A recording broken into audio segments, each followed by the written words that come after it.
Kah Textiles waa dukaan aad u magac dheer kuna yaala magaalada London. Kah Textiles waa dukaan ku caan baxay quality-ga dharka dumarka iyo kuwa caruurtaba.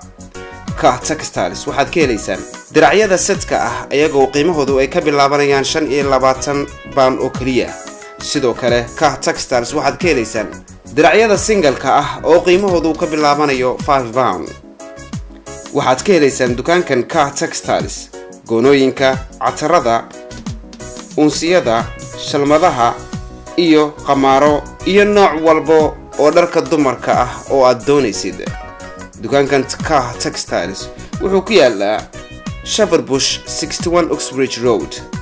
dukaanka Kah milkiilihiisa Cabdiraxmaan Gentleman wuxuu dhamaantiinba idin leeyahay ku soo dhawaada dukaankeena oo aad ka helaysaan daruucyada iyo dharka haweenka noocyadoodii ugu dambeeyay.